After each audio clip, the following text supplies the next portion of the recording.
Hello and welcome to my YouTube channel. If you're new here like me, if you could like, subscribe and comment, that helps me loads to see what you're all getting into and enjoying. And you can follow me over on Instagram as well. My name is just Charlene SW to keep up with everything that I'm doing over there. Well, let's get into today's video. A big girl's guide to running a half marathon. Now you might be sitting there thinking, can't do it, it's not possible, it could never happen for me. Well, it can and it will, and I'm living proof of that. So I'm just going to take you through 5 steps that really helped me run the Vitality Big Half this year. Step 1.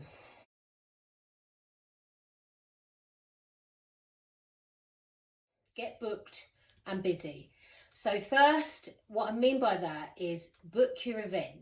Don't skylark, don't think, oh, I'll book it eventually, I'll get round to it, you know, maybe I'll book a half marathon. Start with picking the event that you want to run, book it, and then get busy training for it. Step 1. So in terms of training, there's loads of plans out there. You can look it up on the internet, you can follow it on YouTube. There are books, there are magazines, there are so many places to get your information from. So get booked and get busy. Step 1.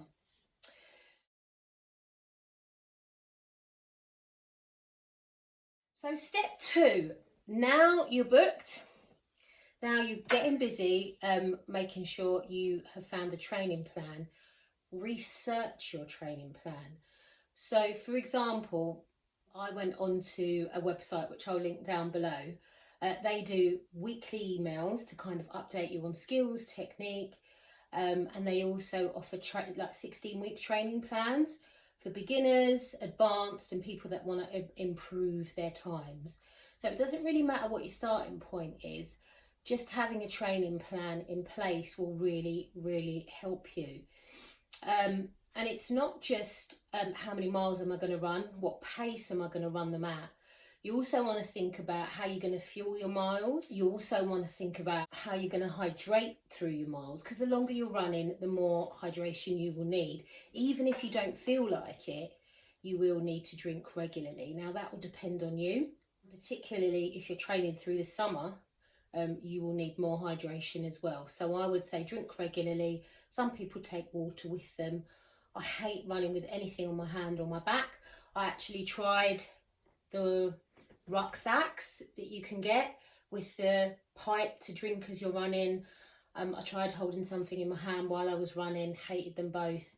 So I tended to just make sure that there were places where I could buy water on the way. I would drink it, sip it, and then discard it when I was finished. That's what I did in terms of hydrating, and I made sure that I did that at least every sort of 5 miles.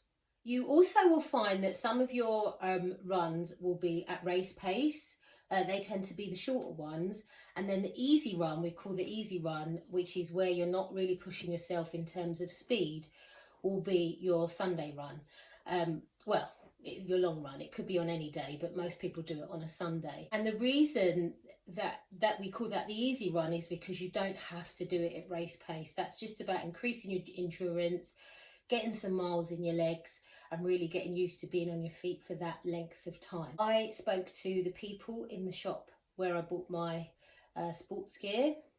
I went onto the internet, and I also used a few books, so I'll show you those as well.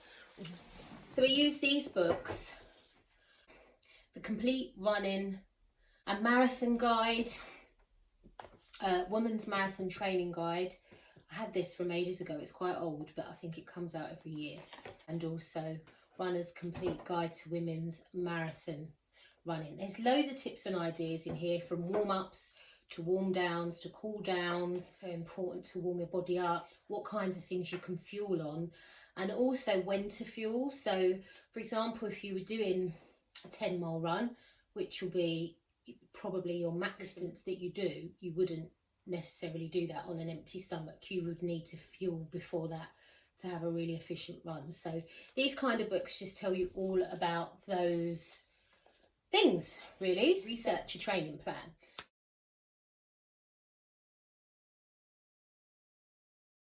Step 3, schedule your training. You probably won't want to do half the runs that you have to do. You'll probably be tired, you'll probably be working to some extent as well, or at uni or college. Schedule your runs in. And although I don't work most Sundays, so I did my long runs on Sundays, occasionally I do. So on those weeks I had to schedule when I was going to do my long run to make sure it got done. The key thing is, the better you follow your training plan, if you don't miss anything, your strength training, your long runs, your speed training, some people do fartlek runs and other types of runs in there as well. It's entirely up to you. But if it's all scheduled and in place, it will happen. And the more it happens, the better place you are in to run the race on the day. The less training you do, the harder it is to get through the race. The more training you do and the more effective it is, the easier it is to get through the race. So, you know, it's that simple. Schedule your training in and then you can absolutely make sure you can do it. If you've got kids and stuff like that, for me, I run my own business, self-employed, so I just needed to make sure that fitted around all the activities that I would be doing for that. For a half marathon, I would recommend training at least 16 weeks before to get your body into that rhythm of running regularly and being match fit for your event on the day. Step 4, which is all the gear and no idea. You're going to need things to get you through the race to absolutely make sure that you can do it. So I've got a few of them here. These are the gels that I use. I think they're called SIS, Science in Sport, yes, SIS. I had one of these every 5 miles. Now you might not even feel like you need it. You certainly won't at 5 miles. It's important because you're losing so much fluids and salt, and you'll probably be losing it so much you'll be able to taste it on your skin, that you need to refuel. This is just the one that I really like and have got on with. However, there are loads on the market that might suit you. So yeah, these are the ones I like. They come in loads of different flavours. You can get them in multi-packs, and I'll stick them in the description link. I'll stick a link in the description below. This is called Body. And what this is anti-chafe. Now, your girl is a 34J. So only the ball should only the ball should bounce, as Anna Kournikova once said. So you need a good sports bra. And then just underneath here, I would always put this, because I would get, especially on my back, things that look like lacerations in my back from not having sort of lubrication there. So literally just slide the lid off, turn the thing at the bottom, and then it comes up. You just literally put that wherever you need a bit of extra protection, and then yeah, it just stops you from getting really bruised or open cut, really damaging your skin. So this is another little tip for running your race. Get yourself a good pair of socks. So these tend to be way more expensive than your normal sock, but what they do is they give you protection normally at your toes, protection at your heel, and they're a lot slimmer.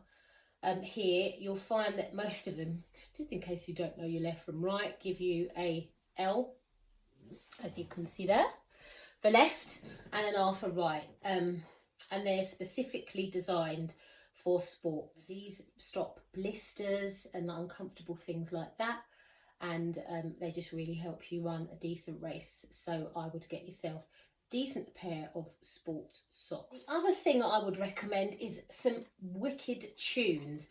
So these are a bit of an upgrade because they are wireless headphones, which I would recommend, because actually during my race my music went at 10 miles, which is probably when I really needed it. The wire went wrong, so straight after the race I bought myself some wireless headphones.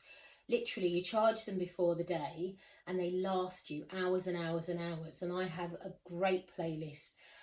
Stuff like Eye of the Tiger, Black Eyed Peas, U2, garage songs, really kind of uplifting, fun songs that take your mind off the fact that your body wants to stop running and really keeps your brain in the zone. So music is a big part for me, and I prefer over the heads rather than in ears. And these are just cheap from Argos, but if anyone's interested, I will just put them in the description bar below. Finally, a good pair of trainers. Now these cost me just over £100, and they're by a brand called HOKA. I got these from the running store in Camden. Now, any self-respecting running store will get you to go on their treadmill, see your running style, see how you run, see how your foot strikes, how your ankles land when you're running, whether you run in or whether your style is more out or neutral. And there's 3 different styles of running shoes for all of that running. What they will do is recommend a shoe based on how you run on the treadmill. Okay, so they did that for me. I also have quite a wide foot as well, so as you can see from my trainer, I need something that's going to accommodate that. What they also recommended to me is that often it's best to go half a size up rather than bang on your size, because when you're doing long runs as opposed to sprinting and as opposed to gym work, you will get your feet swell slightly, and if you haven't got the space to accommodate that, then that won't be useful. So get your set, invest in a good pair of trainers. I know spending over £100 on a pair of trainers isn't cheap, but they will keep you in good stead. I got through 16 weeks of training and my race injury free, and I don't think that's a coincidence. I think it's because I did splurge and just decide to make sure that I had all the gear for the race. Also, I would invest in a training watch. Now, I'm a Garmin girl, so I have a Forerunner 235. It tracks your runs, it tells you your pace, it tells you how much running you've done, so you can really have a look at your improvements or not if you're sort of being steady. It tells you your pace, you can look at it while you're running, analyse it afterwards, your splits and stuff like that. It connects with an app that's completely free. But it's just really helpful to kind of track your runs and see where you're at, see if you need to speed up. A lot of half marathons have a time limit, so if you were to say do the Vitality half in 6 hours, it would be finished. So you want to check with your event what the time limit is to make sure that your training plan has you on track for your time limit. You want to see what you're going to run in on the day. So, you know, what sports bra am I wearing, what leggings am I wearing, or shorts, whatever your vibe is. What crop top am I wearing, t-shirt, whatever. Have that all mapped out beforehand. I would also give it a road test, because some things I can run in for 2 miles and they're fine. Some things are not okay for the longer run. So I would kind of, on your Sunday runs or whatever day you're doing your long runs on, really road test the kind of clothes that you want to wear. And I definitely wouldn't wear brand new gear on the day, because if it's like riding or cutting into you or supporting you in the wrong places, then it's not going to be great. The other tip is, being a big girl, as well as a great sports bra, I would also recommend leggings that come up and not sit underneath, because what happens is, because as you can see I've got a bit of a belly, rather than stay up, they'll roll down. And that is so annoying during a race. So if you've got a pair of leggings that sort of come up past your belly button, that gives your belly a bit of support, so that's not jiggling about while you're running. It's not taking your mind off of it, and it also just makes it so comfortable when you're running. You don't want it so tight that you feel constricted, but you also want to make sure you're well supported in that area. So I often, well, my 2 favourite brands are Char. They are a lovely Instagram company by Grace Beverly, and also my other favourite are Fabletics, which is a lovely brand by Kate Hudson, the actress. They are a bit more on the pricey end, because you typically can pay between 25 and 50 quid for a set of their leggings, but what you get is leggings that wash up well and will last you a very long time. They also cater for the bigger woman, so you know you will get the large, the XL, the XXL. You know your kit won't be too small for you on the day.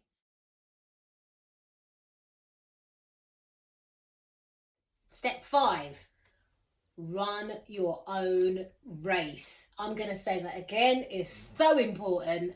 Run your own race. I cannot stress this enough. Saw a woman that looked, she was not as fit as me, she was bigger than me, and she was way in front of me, and I just thought, my God, you know, it really messed with my head. I don't know why, I just thought that I should be ahead of her. But I thought, you know what you've trained for. Don't get ahead of yourself, because you'll wear yourself out and then you won't be able to complete the race. You know your pace, stick to your pace and keep going. Now, I saw that girl at mile 7 and she was gone. She was finished. She was walking really slowly. She'd burnt out. And I, at that point, still had loads of energy at 7 miles. Yeah, it didn't really start to go, my energy levels, until 9.5, 10 miles. I really would say run your own race. Don't go too fast. Don't go too slow. If you really have got a time in mind, the other thing that most, especially the bigger races, will have are time markers. So you'll get men and women with big flags coming out of their rucksacks, and they'll say 3 hour marker, 2.5 hour marker, 1.5 hour marker. So if you've got in your mind, I'd really love to do it in that time, you kind of can pace yourself against them, which is quite nice. I had in mind that I wanted to do it in under 3.5 hours, and I just scraped that. On the day, I thought I'd do it faster because I managed to get to 9.5 in like 2.5 hours. And I thought, my God, this is great. But those last 3 hours I found really tricky. And as I said, my music went, so I didn't really have anything to give me a bit of a boost.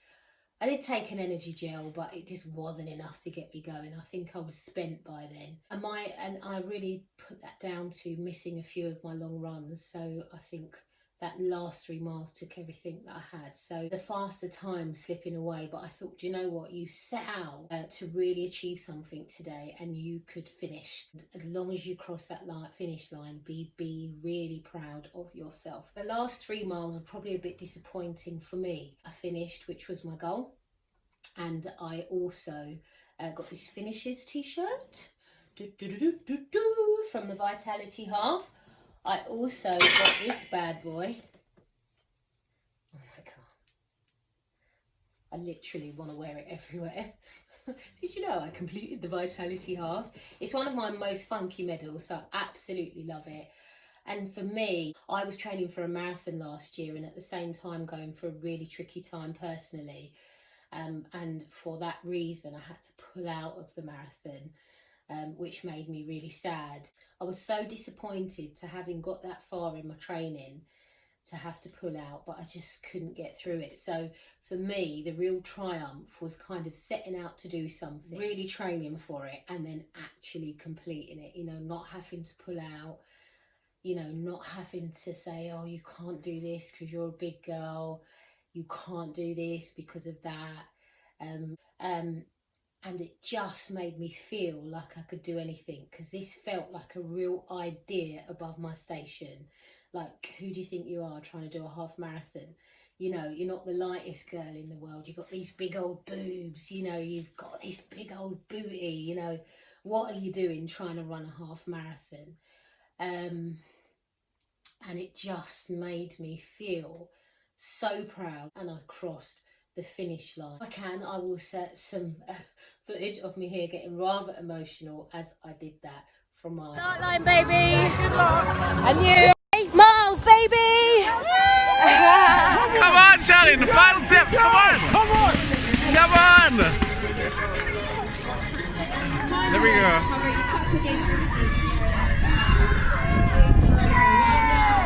Come on, final steps. Come on. Now where's Mummy and Claire? See when you get ideas above your station. 13.1. Just did it. I am semi-crying, but it was also very windy and all the way round. Tears was coming out of my eyes. The wind was blowing so hard, but at least it wasn't raining or snowing. But yeah, update. Done it, didn't I? Got the medal to prove it. Might just wear that for 2 weeks, It's just going to be my outfit now. I feel so mosh. Done it.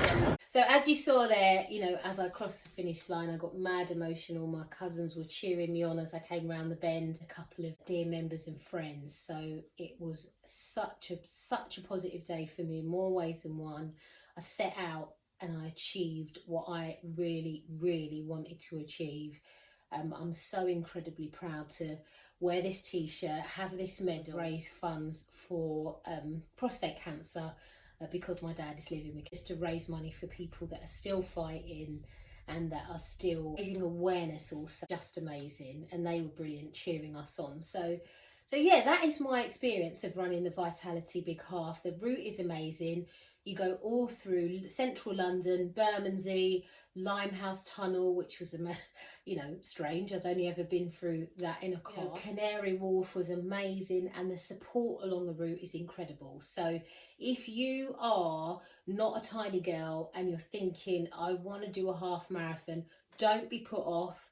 Get out there, get your kit on, and absolutely go for it. If you've done it or you're thinking of doing it, hit me in the comments below, and yeah, let me know what race you're thinking of running. My next one is the Richmond full marathon.